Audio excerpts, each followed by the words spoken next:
নমস্কার নমস্কার নমস্কার নমস্কার নমস্কার নমস্কার নমস্কার নমস্কার নমস্কার নমস্কার নমস্কার আপনাদের সবাইকে সবাইকে সবাইকে সবাইকে নমস্কার জানাচ্ছি, সবাইকে অজস্র শুভ কামনা জানাচ্ছি, সবাইকে স্বাগত জানাচ্ছি আমাদের এই শরণাগত অনুষ্ঠানে এবং সবাইকে ওই আমার খুব প্রিয় শব্দ খাস কৌশিকের কাছ থেকে পাওয়া শুভ সকাল জানাচ্ছি। শুভ সকাল, শুভ সকাল। আজকের দিনটা দুটি কারণে খুব গুরুত্বপূর্ণ। তার মধ্যে প্রথমটা হচ্ছে পরম স্নেহময়ী শ্রী শ্রী মাধবী মায়ের শুভ আবির্ভাব দিবস, আর দ্বিতীয়টি হচ্ছে এই যে আমি কথা বলছি সেই কথা পলকের মধ্যে আপনাদের কানে পৌঁছে যাচ্ছে, যে গান বাজানো হচ্ছে সেটা পলকের মধ্যে আপনাদের কাছে পৌঁছে যাচ্ছে। বা এটা একটা উদাহরণ, বস্তুত সেই সমস্ত কিছু দিয়েই আমরা ঘেরা, সেই সমস্ত কিছুকে বাদ দিতে পারবো না। আপনারা চিঠি লিখছেন, হোয়াটসঅ্যাপে সেই চিঠি আমাদের কাছে চলে আসছে। প্রযুক্তি প্রযুক্তি আজকে কি অসম্ভব উন্নতি করেছে। সেই আজকে সেই প্রযুক্তি দিবস, মানুষ খেটে খুঁটে বুদ্ধি বিবেচনা করে সে নানান রকমের সব আবিষ্কার করেছে এবং তার মধ্যে অনেকগুলো অবিমৃষ্যকারিতাও রয়েছে মানুষের, সেগুলোর কথা আমি যদি বাদও দিই, কিন্তু এই প্রযুক্তি দিবস আজকে। এবারে বেনি মাধবশীলের পঞ্জিকা অনুযায়ী আজকের দিনটার কথা বলি। আজকে 28শে বৈশাখ 1431, ইংরেজির 11ই মে 2024, শনিবার। সূর্যোদয়ের সময় ভোর 5:03, সূর্যাস্তের সময় সন্ধে 6:05, আজ চতুর্থী। নক্ষত্র মৃগশিরা। আজকে জন্মে মিথুন রাশি, শূদ্র বর্ণ, মতান্তরে বৈশ্য বর্ণ, দেবগণ। দিনের বেলা 12:31 গতে, নরগণ। আমাদের হোয়াটসঅ্যাপে চিঠি পাঠাবার নাম্বার আপনারা সকলেই জানেন, তবু আরেকবার বলি, 9831922927। চিঠির গোড়ায় অতি অবশ্যই SG লিখতে হবে। আর আজকের জন্য যারা ওই মহাপুরুষের কথার প্রশ্নের উত্তর লিখেছেন তাদের বলি, তারাও জানেন সকলে, তবু বলি, শনিবারে ওই যে চিরকুটটি আপনারা পাঠাবেন, সে তো চিঠি নয়, কেবলমাত্র একটা নাম, যে অমুকের গল্প বলা হয়েছে, সেই চিরকুটে একটু SG কথাটাও লিখে দেবেন। এবারে আজকের অনুষ্ঠান সম্পর্কে বলি। আজকের অনুষ্ঠানে প্রথমে তো পুরাণ চিরন্তন। পুরাণ চিরন্তনে আমরা নহুষের যে পুরাণের গল্প, যেটা বেশিরভাগ মানুষ জানেন বা অনেকটা পর্যন্ত জানেন, খানিকটা পর্যন্ত জানেন, সেই গল্পটা আমরা বলা শেষ করে ফেলেছি। এইবারে পদ্মপুরাণে নহুষের একটা অন্য রকমের গল্প আছে।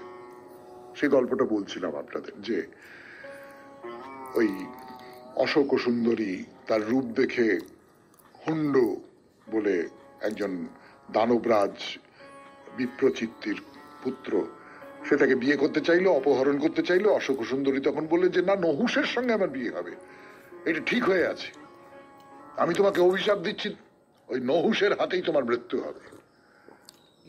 এইরকম একটা জায়গায় এসে পৌঁছেছিলাম আমরা। এবং তারপরে কেমন করে তার মৃত্যু হবে, নহুষ জন্মাচ্ছেন চন্দ্রবংশীয় রাজা আয়ু, তার পত্নী ইন্দুমতি, সেই ইন্দুমতির গর্ভে নহুষ জন্মাচ্ছেন দত্তাত্রেয়র আশীর্বাদে। এই পর্যন্ত বলেছিলাম আমরা। তারপর থেকে নহুষের গল্প বলবো। তারপরে চলে যাব স্বামী বিবেকানন্দের রচনা থেকে পাঠ এই পর্বে, তারপরে কথামৃত, আপনাদের চিঠিপত্র এবং শেষে মহাপুরুষের কথা। 92.7 বিগ FM এ শরণাগত অনুষ্ঠান শুনছেন। এবার পুরাণ চিরন্তন গানের পর। চিরন্তন 92.7 বিগ FM এ শরণাগত অনুষ্ঠানে শুরু করছি আজকের পুরাণ চিরন্তন। আমরা বলছিলাম একটু আগেই, অনুষ্ঠান পরিচিতিতেও বলেছি, যে হুন্ড জন্মাচ্ছেন ইন্দুমতির গর্ভে মহারাজ আয়ুর ঔরসে। এবারে হুন্ডুর যে মেয়ে, সে সিদ্ধাচরণদের মুখ থেকে শুনেছেন যে নহুষের জন্ম হবে এবং আমার বাবা হুন্ডু, তার মৃত্যুর কারণ হবেন এই নহুষ। তো সে গিয়ে বাবাকে বলেছে, বাবা এইরকম একটা ব্যাপার, এই জন্ম হচ্ছে এবং তোমার মৃত্যুর কারণ হবে। তা হুন্ডু বলল, তাহলে তো নহুষকে বধ করতে হবে। কি করে বধ করা যায়, কি করে বধ করা যায়। পুরাণে, সেটা শুধু আমাদের পুরাণ না, বিদেশের পুরাণে, ধরুন আমাদের এখানে যদি আমি বলি যে কংস রাজার কথা, কংস রাজা তাক খুঁজছে যে কবে গর্ভে জন্মাবে কৃষ্ণ যে আমাকে বধ করবে, তাকে আমায় মারতে হবে। সে নানান রকম সুলুক সন্ধান করছে, তাই না?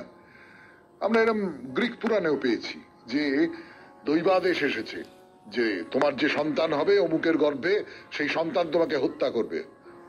রাজা লাইয়াস সেই দৈবাদেশ পেয়েছিলেন, গ্রিক পুরাণের রাজা লাইয়াস। তার ফলে তিনি একের পর এক সন্তান জন্মায় আর তাদের মেরে ফেলবার আদেশ দেন, সন্তান জন্মায় তাদের মেরে ফেলবার আদেশ দেন। কংস রাজার মতনই একই ধরনের গল্প। তাহলে এরকম ঘটনা ঘটতো সত্যি সত্যি। তা না হলে মানে প্রাচীনকালে আমাদের দেশে বলুন, প্রাচীন আরেকটি সভ্যতা গ্রিস সভ্যতা, সেখানে এই ধরনের ঘটনা তো নিশ্চিতভাবে ঘটতো। তো যাই হোক, যে কথা বলছিলাম, এবার রাজমহিষী ইন্দুমতি তার গর্ভেই যাতে সেই গর্ভস্থ সন্তান নষ্ট হয়ে যায় সেই চেষ্টা নানান রকম ভাবে করতে লাগলেন, কিন্তু পেরে উঠলেন না। কারণ ওটা তো হয়ে আছে, নির্বন্ধ হয়ে আছে, মরতেই হবে, নহুষের হাতেই মরতে হবে। নহুষের জন্ম হয়ে গেল। এবারে কি হবে? এক দাসীকে হাত করা হলো, হাত করে হুন্ড ওই একেবারে আতুর ঘর থেকেই সদ্যজাত যে নহুষ তাকে চুরি করল, এবং চুরি করে সেই যে শিশুটা, সেই শিশুটা নহুষ মানে সেই শিশু, তাকে তার হন্ডর যে বউ বিপুলা, সে মেকলার হাতে শিশুটিকে তুলে দিল, দিয়ে বলল যে একে বধ করার ব্যবস্থা করো। তো একটা কাজ করো, যে রান্না বান্না করে তাকে বলো ওই শিশুটাকে কেটে রান্না করে হন্ডুকে পরিবেশন করবে। তো গ্রিক পুরাণের গল্প বলছিলাম আপনাদের, সেই গ্রিক পুরাণে আছে যে ওইরকম যে সন্তানটি আমাকে মারবে বলে মনে করছে রাজা লাইয়াস, সে একজনকে দিয়ে বলে যাও ওকে হত্যা করে এসো। সে খুব মায়া হয় তাকে দেখে, সে জঙ্গলের মধ্যে রেখে দেয় যে ও যা জন্তু জানোয়ার খেয়ে নেবে, আমি নিজের হাতে তাকে বধ করতে পারবো না। কিন্তু সে বেঁচে যায়, অন্য একজন মেষ পালক তাকে আশ্রয় দেয়, ইত্যাদি ইত্যাদি। আমরা সে গল্পের মধ্যে যাব না। তো এখানেও ওই যে বলছে যে যে রান্না বান্না করে পাচক, তাকে বলো শিশুটাকে কেটে রান্না করে হুন্ডুকে পরিবেশন করবে। কিন্তু একটা বাচ্চা সবে জন্মেছে, দেয়া হয়েছে একটি মেয়েকে, মেকলা, সে কিছুতেই প্রাণে ধরে এই কাজটা করতে পারলো না। সে কি করলো বলবার জন্য ফিরে আসছে আপনাদের সৌমিত্র বসু 92.7 বিগ এফএম এ শরণাগত অনুষ্ঠানে। একটু গান শুনে নি। শেষ, কথা শুরু। ওই যে যে পাচককে বলা হয়েছিল ওকে মারো, মেরে ওর মাংসটা হুন্ডুকে পরিবেশন করবে। তো সেই পাচকের মনে খুব দয়া হলো, বললো এই বাচ্চাটাকে মারতে পারবো না। তো সে হন্ডুকে হরিণের মাংস রান্না বান্না করে খাইয়ে দিল, আর মেকলা শিশুটিকে নিরাপদে পৌঁছে দিল বশিষ্ঠের আশ্রমে। বশিষ্ঠের আশ্রমে নহুষ, রাজপুত্র নহুষ বড় হচ্ছে, নানান শাস্ত্রে শস্ত্রবিদ্যায় পারদর্শী হয়ে উঠছে।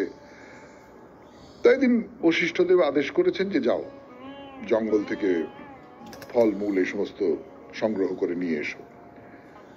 তো বনের মধ্যে ফলমূল খুঁজতে নহুষ যাচ্ছে। তো হঠাৎ শুনতে পেল কে যেন বলছে যে এই যে ধর্মাত্মা নহুষ, এ হচ্ছে আয়ু রাজার পুত্র, আয়ু রাজার ভার্যা ইন্দুমতি তার নিজের সন্তানকে হারিয়ে খুব কাতর হয়ে পড়েছে।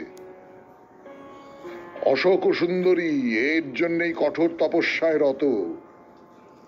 কি হলো? আমার কথা বলা হচ্ছে, আমার কথা। একথা শুনে নহুষ তাড়াতাড়ি আশ্রমে ফিরে এলো। মহর্ষি বশিষ্ঠকে বললো, আমার কি পরিচয় আপনি আমাকে বলুন, এইরকম একটা শুনলাম জঙ্গলের মধ্যে। তখন বশিষ্ঠ নহুষকে তার জন্ম পরিচয় বললেন, অশোক সুন্দরীর কথা বললেন, হুন্ডোর কথা বললেন। এরপরে বশিষ্ঠর অনুমতি নিয়ে নহুষ হন্ডের বিরুদ্ধে যুদ্ধযাত্রার আয়োজন করতে লাগলেন। তো এই যে পাপ করেছে হন্ড, পরস্ত্রী অপহরণ একটা পাপ, সদ্যজাত শিশুকে হত্যা করবার আদেশ দেওয়া একটা পাপ, দেবতারাও আবির্ভূত হয়ে নহুষকে নানান রকম সমস্ত দিব্য অস্ত্র শস্ত্র দিলেন। তারপরে দিব্য অস্ত্রে সুসজ্জিত হয়ে নহুষ হন্ডকে আক্রমণ করলেন, পরাজিত হলেন হন্ড, তাকে হত্যা করা হল। নহুষ অশোক সুন্দরীকে নিয়ে ফিরে এলেন বশিষ্ঠের আশ্রমে, সেখানে তাদের বিয়ে হলো। তারপর নহুষ বশিষ্ঠের অনুমতি নিয়ে তার বাবা মার কাছে ফিরে গেলেন। শেষ হলো নহুষের গল্প, অন্য রকমের গল্প। আমরা যে নহুষের গল্প জানতুম তার থেকে একদম আলাদা রকমের একটা গল্প। 92.7 বিগ এফএম এ শরণাগত অনুষ্ঠানে এরপর স্বামী বিবেকানন্দের রচনা থেকে পাঠ। রচনার নাম বাহ্য পূজা। ফিরে এলাম 92.7 বিগ এফএম এ শরণাগত অনুষ্ঠানে। এখন সময় কথা অমৃতের। ঠাকুর শ্রী রামকৃষ্ণ পরমহংসদেবের কথা অমৃত থেকে পাঠ করে শোনাচ্ছি আপনাদের। আমি আপনাদের সৌমিত্র বসু। এর আগের দিন ঠাকুর যে কথাগুলো বলছিলেন তার ভেতর থেকে যেটা বেরিয়ে আসে সেটা হচ্ছে যে বিচার বুদ্ধি না, বিচার বুদ্ধি না। বিচার বুদ্ধি মানে সংশয়, বিচার বুদ্ধি মানে কাঁটা, বিচার বুদ্ধি মানে নিজেকে খুব বেশি করে জাগিয়ে রাখা। না, বিচার বুদ্ধি নয়। নিজেকে সমর্পণ করে দাও। তুমি কে, তুমি বোঝবার কে, তুমি ব্যাখ্যা করবার কে, তুমি বিশ্লেষণ করবার কে, ওসব কিছু করতে যেও না। তুমি নিজেকে সমর্পণ করে দাও। তো এই কথা বলছেন, সেই নিয়েই আরো কথাবার্তা আজকেও বলবো আপনাদের। ঠাকুর বলছেন যে তাই তোমাকে বলছি আর বিচার করো না। আমি ঝাউতলা থেকে উঠে যাচ্ছিলাম ওই কথা বললে, বেশি বিচার করলে শেষে হানি হয়। আমি রাত্রে একলা রাস্তায় কেঁদে কেঁদে বেড়াতাম আর বলেছিলাম যে মা, বিচার বুদ্ধিতে বজ্রাঘাত দাও, বলো আর বিচার করবে না। বলো, মণিকে বলছেন, মাস্টারকে বলছেন। মণি বলছে আগে না, করবো না, বিচার করবো না। এই যে বিচার বুদ্ধিতে বজ্রাঘাত দাও, যা কিছু আমাকে সংশয়ী করে তোলে, সত্যি ঈশ্বর আছেন? সত্যি কি এটা হয়? সত্যি কি আমি যেটা ভাবছি সেটা ঠিক নাকি আমি ভুল ভাবছি? এইটা নানান ভাবে ঠাকুর নানান গল্পের মধ্যে দিয়ে বলেছেন। কিন্তু এই যেমন ধরুন ঠাকুরের সেই গল্প আছে, আপনারা সকলেই জানেন, শুনেছেন, এই শরণাগত অনুষ্ঠানেই শুনেছেন কথামৃত পাঠে, যে একজন একটা কুয়ো খুঁড়ছে, খুঁড়ছে জল পাচ্ছে না। তখন তাকে লোকজন বললো যে দূর, এখানে জল পাওয়া যাবে না, ওইখানটা খুঁড়ো। সে আবার ওইখানটা গেল, গিয়ে সেখানে খুঁড়ছে জল পাচ্ছে না। আরেক জায়গায় গেল লোকের কথায়, সেখানেও খুঁড়ছে জল পাচ্ছে না। তার বদলে যদি একটা জায়গা সে খুঁড়ে যায় তাহলে শেষ পর্যন্ত সে জল পেয়ে যেতে পারে। সে যদি ওই এক পথে অনুসন্ধান করে যায়, প্রথমে এমনি বন, তারপরে চন্দনের বন, তারপরে রূপো, তারপরে সোনা, তারপরে হিরে, ওই একটা পথে যদি সন্ধান করে যায়, এই একটা পথে সন্ধান যে লোকটা করে সে লোকটা কোন মনোভাব থেকে করে? আমি এইখানেই থাকবো, এইখানেই, এই আমার একমাত্র লক্ষ্য, আমি মনের মধ্যে কোনো সংশয়কে জায়গা করতে দেব না। যদি এইটা করতে পারে তাহলে সে খুঁজতে একটা সময় পাবেই। আর আমরা কি ভাবি, না এতটা পর্যন্ত গেলাম আর তো পারছি না, তার মানে ও হবে না, এই রাস্তাটা ঠিক না, আমি অন্য আর একটা রাস্তায় যাই। কিন্তু আপনি যে রাস্তায় ঢুকে পড়েছেন সেই রাস্তায় শেষ পর্যন্ত আপনাকে যেতে হবে। এইটাই হচ্ছে সমর্পণ। আর উল্টো দিকে আছে বিচার বুদ্ধি, যে না এটা বোধহয় ঠিক হচ্ছে না, ওইখানে যাই না, এটা এই সংশয় তিমিরও মাঝে না হেরি গতি হে, এইটা হচ্ছে। তাই বিচার বুদ্ধিতে বজ্রাঘাত দাও, বিচার টিচার করতে যেও না। তাহলে কি করবে? ভক্তিতেই সব পাওয়া যায়। যারা ব্রহ্মজ্ঞান চায়, যদি ভক্তেরা রাস্তা ধরে থাকে তারাও ব্রহ্মজ্ঞান পাবে। ভক্তির রাস্তা ধরতে হবে। তাহলেই ব্রহ্মজ্ঞান পাওয়া যাবে। 92.7 বিগ এফএম এ শুনছেন কথা অমৃত থেকে পাঠ।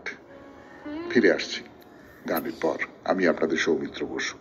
কথা শুরু কথা অমৃতের কথা 92.7 বিগ এফএম এ। আমি আছি আপনাদের সঙ্গে, আপনাদের সৌমিত্র বসু।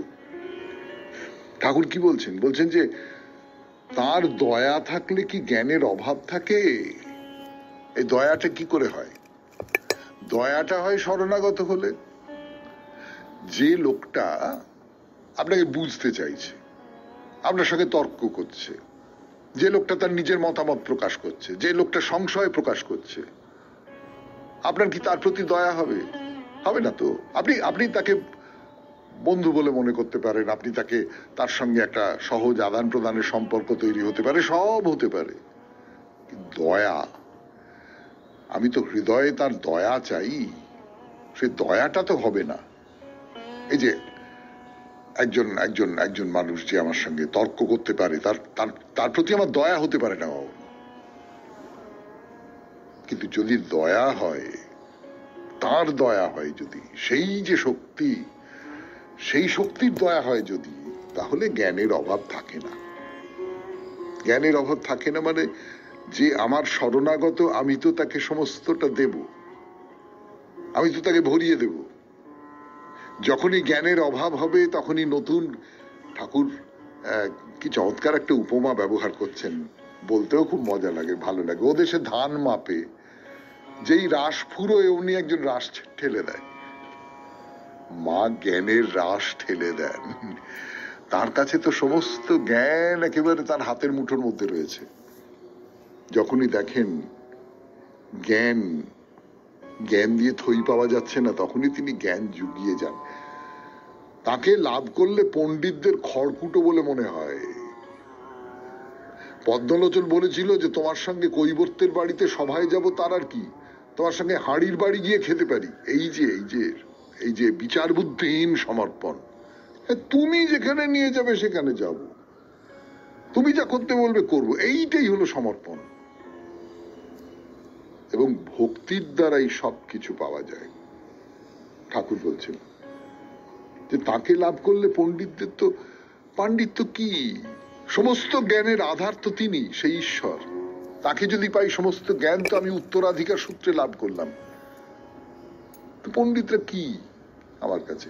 সবটা আমি বলতে পারি, সবটা আমার ভেতরে আত্মস্থ। ওই যে যে এক ভক্ত এসেছে ঠাকুরের সঙ্গে দেখা করবে বলে, তো একটি ঝি আর কি, তাকে জিজ্ঞেস করছে যে উনি কি অনেক বইপত্র পড়েন? বইপত্র কি পড়বে, সব বইপত্র ওর ভেতরে। সেই রকম আর কি। তো ঠাকুর কি বলছেন? বলছেন ভক্তির দ্বারাই সব পাওয়া যায়।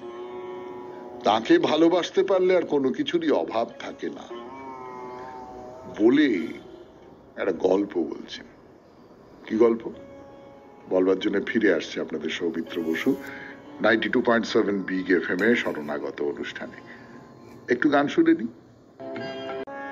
ঠাকুর যে গল্পটা বলবেন আপনাদের বলছিলাম, সেই গল্পটা শোনাবো আপনাদের এই 92.7 বিগ এফএম এ শরণাগত অনুষ্ঠানে কথামৃত পড়তে বসে। এই গল্পটা আমরা বহুবার শুনেছি, নানান ক্ষেত্রে শুনেছি, পুরাণের গল্প এবং খুব জনপ্রিয় গল্প, বহু মানুষ জানেন। বলছেন ভগবতীর কাছে কার্তিক আর গণেশ ছিলেন, তার গলায় মণিময় রত্নমালা। তো মা বললেন যে ব্রহ্মাণ্ড আগে প্রদক্ষিণ করে আসতে পারবে তাকে এই মালা দিব। কার্তিক তৎক্ষণাৎ ক্ষণ বিলম্ব না করে ময়ূর চড়ে বেরিয়ে গেলেন। গণেশ আস্তে আস্তে মাকে প্রদক্ষিণ করে প্রণাম করলেন। গণেশ জানে মার ভেতরেই ব্রহ্মাণ্ড। মা প্রসন্না হয়ে গণেশের গলায় হার পরিয়ে দিলেন। অনেকক্ষণ পরে কার্তিক এসে দেখে যে দাদা হার পরে বসে আছে। অর্থাৎ এই যে তুমি, এই তুমি সব, আমাকে দক্ষিণেশ্বরের বাইরে যেতে হবে না। আমি এই দক্ষিণেশ্বরের কালীঘরটুকুর মধ্যেই যদি থাকি, তার মধ্যেই আমি অনন্ত বিশ্বকে আমার মধ্যে পাচ্ছি। তাহলে আর বাইরে যাবার অত দরকার কি, অত ছুটোছুটি করবার দরকার কি? সমস্তটা তো এইখানে, এইটুকুর মধ্যেই আমি সমস্ত পাচ্ছি। গোষ্পদে বিম্বিত যথা অনন্ত আকাশ, এইটুকুর মধ্যেই অনন্ত ধরা দিয়েছেন।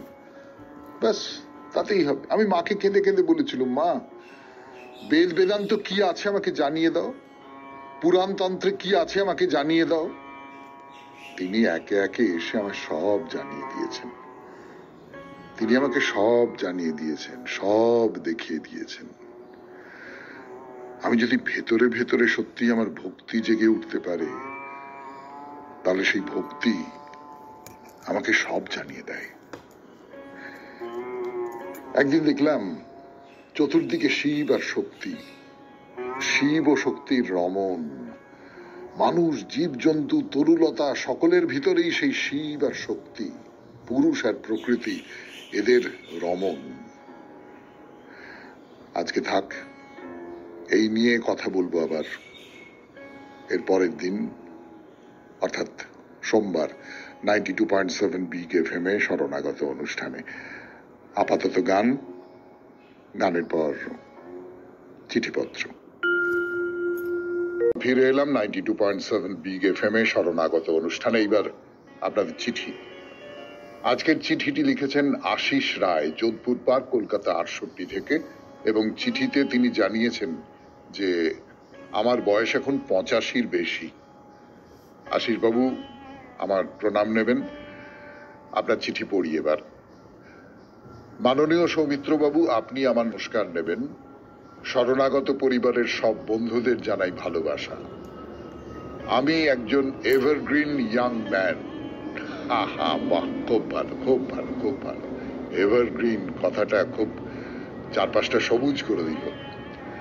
গত 4 বছর ধরে আপনার চ্যানেলের শ্রোতা। এক বিশেষ বন্ধুর পরামর্শে চ্যানেল চেঞ্জ করে খুব আনন্দ ও শান্তি পাচ্ছি।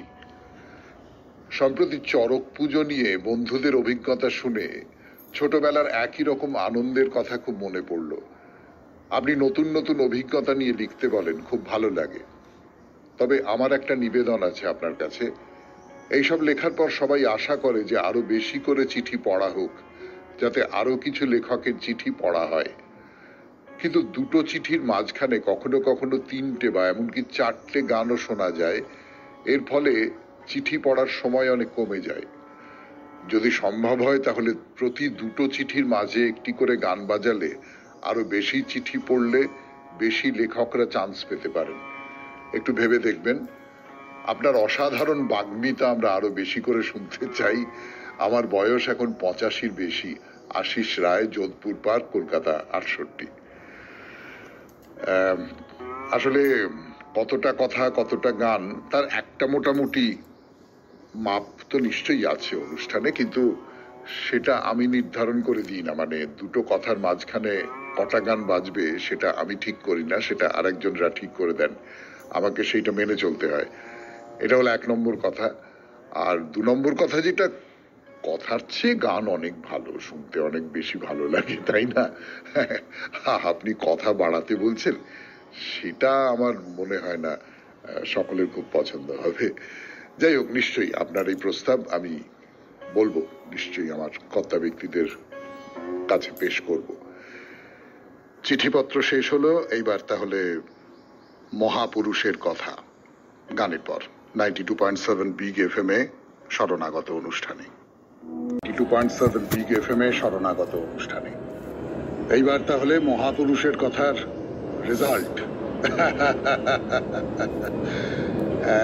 একটা কথা বলি আপনাদের, আমি না এরকম অনেক মাস্টারমশাই দেখেছি, আমার ধারণা আপনারা সকলেই দেখেছেন, যিনি ছাত্ররা যদি কম নম্বর পায় তাহলে খুব খুশি হন। কিন্তু বিশ্বাস করুন, আমি সেই রকম মাস্টারমশাই নই। ছাত্ররা ফেল করলে আমার খুব আনন্দ হবে, আমি এইরকম মাস্টারমশাই নই। কথাটা মনে পড়লো তার কারণ আজকে যে উত্তরটা দেবো আমি, সেই উত্তরটা দিতে গিয়ে অনেকেই ফেল করেছেন। অনেকে লিখেছেন কিন্তু যে নামগুলো দিয়েছেন সেগুলো সত্যি নয়। যে সাহিত্যিকের কথা বলেছিলাম তিনি আমার দেশের সাহিত্যিক নন, রবীন্দ্রনাথ নন, বিদ্যাসাগর নন। একজন বিদ্যাসাগরও লিখেছেন। তিনি রাশিয়ার একজন সাহিত্যিক, খুব বিখ্যাত, খুব বড় মাপের, মানে বিশ্ব সাহিত্যের অন্যতম শ্রেষ্ঠ একজন সাহিত্যিক। তার নাম লিও টলস্টয়। গত শনিবারে যে মহাপুরুষের গল্প শুনিয়েছিলাম তিনি লিও টলস্টয়। ঠিক ঠিক উত্তর দিয়েছেন উত্তরপাড়া থেকে পরমা চ্যাটার্জি, মল্লিক আটি, ছোট চাঁদপুর, রাজারহাট, বিষ্ণুপুর, কলকাতা 135 থেকে আলিয়া ভট্টাচার্য, অপর্ণা বিশ্বাস, আড়িয়াদহ, কলকাতা 57, কৌশিক দত্ত, দমদম ক্যান্টনমেন্ট, সৌমিত্র চট্টোপাধ্যায়, বারুইপুর, কলকাতা 144, সীমা দাশগুপ্ত, প্রিন্স আনোয়ার শাহ রোড, কলকাতা 33। এই হলো তাহলে আজকের রেজাল্ট। মানে এই সপ্তাহের যে মহাপুরুষের কথা, লিও টলস্টয়ের যে গল্প বলেছিলাম, সেইটার উত্তর দিতে গিয়ে কিন্তু আমি দেখলাম অনেকেই ভুলচুক করে ফেলেছেন। ফলে আমার মনে হলো যে একটু শক্ত প্রশ্ন হয়ে গেছে। তা হোক, শক্ত প্রশ্ন হোক, আপনারা অন্তত 4-5 দিন সময় পাচ্ছেন মহাপুরুষটিকে সেটা জানবার জন্যে। কাজেই যদি একটু শক্ত প্রশ্ন করি তাহলে সেটা খুব একটা অপরাধ বলে গণ্য হওয়া উচিত নয় বলেই আমার নিজের ধারণা। তাহলে উত্তর হলো, এইবারে প্রশ্ন 92.7 বিগ FM এ শরণাগত অনুষ্ঠানে কার কথা বলছি, কোন মহাপুরুষের কথা, সে কথা বলবো, তার গল্প বলবো, কিন্তু তার আগে একটু গান শুনে নেব। আমি আছি আপনাদের সঙ্গে, আপনাদের সৌমিত্র বসু। গানের পর ফিরে এলাম 92.7 বিগ FM এ শরণাগত অনুষ্ঠানে। এইবার সেই মহাপুরুষের গল্প যার নাম আপনাদের বলবো না, সেই নামটা আপনাদের ভেবে বুঝে সন্ধান নিয়ে আমাদের ঠিকানায় পাঠিয়ে দিতে হবে। শনিবারে তো বৃহস্পতিবার সন্ধেবেলার মধ্যে যেন আমাদের হোয়াটসঅ্যাপের ঠিকানা বা ফোন নাম্বার, যা কিছু বলুন না কেন, সেইখানে চলে যায়। যে মানুষটির কথা বলবো তিনি খুব বড় জ্যোতির্বিদ এবং অঙ্কবিদ। তো তার একটি মেয়ে আছে, সেই মেয়েটি, সেও খুব অপূর্ব রূপবতী এবং গুণবতী। তাকে তার বাবা শেখান, তার যে অধীত বিদ্যা সেই বিদ্যা শেখান। সেই মেয়েটিও খুব কি বলবো, গুণী মেয়ে বলতে যেটা বোঝায়, এবং খুবই রূপসী মেয়ে। তো মেয়ে বড় হচ্ছে, এইবার তো তার বিয়ের ব্যবস্থা করতে হবে। কিন্তু বিয়ে দেওয়ার ক্ষেত্রে একটা বড় সমস্যা আছে। সমস্যাটা হচ্ছে, বাবা তিনি তো খুব ভালো গণনা করতে পারতেন। গণনা করে দেখেছেন যে মেয়ের বৈধব্য যোগ আছে, বিয়ের পরে মেয়ে বিধবা হবে। এই অবস্থায় তিনি কার সঙ্গে মেয়ের বিয়ে দেবেন? একটি ছেলে, সে মরে যাবে, মেয়েটি বিধবা হবে। অথচ মেয়ে বড় হয়ে উঠছে, মেয়ে নিজেও জানে না ব্যাপারটা, আর কেউ জানে না, একমাত্র বাবা জানেন। বাবা নিজে গোপনে গণনা করে বুঝেছেন। তো সকলেই খুব তাড়া দেয় বিয়ের জন্যে, কিন্তু কিছুতেই বিয়ে দেন না সেই বাবা। তখন তার মনে হলো যে আচ্ছা, আর একবার গণনা করে দেখি, আর একবার কোনো যদি উপায় একটা বার করা যায় তাহলে সেইটা করে দেখি। তো গণনা করতে করতে দেখা গেল একটা উপায় আছে, কোনো একটা বিশেষ ক্ষণ, সেই বিশেষ ক্ষণে যদি সম্প্রদানটা হয়ে যায় তাহলে আর মেয়ের বৈধব্য যোগ থাকছে না। সে ধরুন একটা 1 সেকেন্ডের কি 1.5 সেকেন্ডের ব্যাপার। বেশ, তাহলে সেটাই করা হবে। বিয়ের সমস্ত ঠিক করা হলো, পাত্রপক্ষ সম্মত হলো, পাত্র পাত্রী সমস্ত যা যা কিছু করবার সেগুলো করা হলো। কিন্তু শর্ত একটাই, ওই একেবারে ওই নির্দিষ্ট সময়েই বিয়েটা হতে হবে। তো বাবা একটা বালু ঘড়ির ব্যবস্থা করলেন। বালু ঘড়ি তো আপনারা জানেন যে দুটো পাত্র, একটা উপুড় করা আছে আর একটা নিচে আছে, দুটোর মাঝখানে একটা ছোট্ট ফুটো, ওপরে বালি ভরা আছে। সেই বালিটা ওই ছিদ্রপথ দিয়ে নিচেরটায় জমা হবে। ঠিক একটা নির্ধারিত সময়ের মধ্যে সেই বালিটা নিঃশেষে নিচে এসে পড়বে, সেই দেখে সময় নির্ধারণ করা হয়। পুরনো আমলের যে বালু ঘড়ি, সেটা একদম একদম ঠিক ঠিক সময়টা দেয়। তো সেরকম একটা বালু ঘড়ি, সেই বালু ঘড়িতে বালি ভরে করা হয়েছে। বালু ঘড়ি আস্তে আস্তে আস্তে আস্তে, তো সকলেই অপেক্ষা করে আছে একদম ঠিক সেই সময়টা হবে। কিন্তু সেই সময়টা আর হয় না, হয় না, হয় না, হয় না। অনেকক্ষণ বাদে বাবার খেয়াল হলো যে এর মধ্যে একটা কাণ্ড ঘটে গেছে। ওই বালু ঘড়িটাকে ভালো করে দেখতে গিয়ে মেয়ে ঝুঁকে পড়ে সেটা দেখছিল। তার ফলে তার গলায় যে মুক্তোর হার, তার থেকে একটা ছোট্ট মুক্তো ওইখানে গিয়ে ওই বালু ঘড়ির যে ছিদ্রটা যেখান দিয়ে বালি পড়ে সেইখানে আটকে গেছে। ফলে বালি আর যেতে পারছে না, ফলে নির্ধারিত সময় পেরিয়ে গেছে। কিন্তু তখন তো আর কিছু করার নেই, তখন তো বিয়ে দিতেই হবে। বিয়ে দেওয়া হলো, মেয়েটি বিধবা হলো। এবং সেই মানুষটি মেয়ের কথা ভেবে গণিত নিয়ে 4 খণ্ডে একটা বিশাল গ্রন্থ রচনা করলেন, যেটাকে বলা যেতে পারে গণিত নিয়ে আমি তো জানি ভারতের, কিন্তু হয়তো পৃথিবীরও প্রাচীনতম এই মাপের একটি গ্রন্থ। এখন আমার প্রশ্ন হচ্ছে, এই মানুষটি কে এবং তার মেয়ের নাম কি? খুব বিখ্যাত গল্প এটা, আপনারা বলে ফেলতেও পারেন, আশা করি বলে ফেলতে পারবেন। তাহলে আজকের মতো শেষ হলো শরণাগত 92.7 বিগ FM এ আপনাদের সৌমিত্র বসু বিদায় নিচ্ছে। আমাদের হোয়াটসঅ্যাপে চিঠি পাঠাবার নাম্বার 9831922927। চিঠির গোড়ায় অতি অবশ্যই SG লিখতে হবে।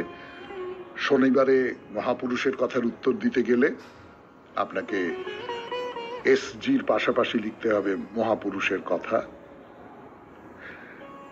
তাহলে ভালো থাকবেন, আনন্দে থাকবেন। নমস্কার।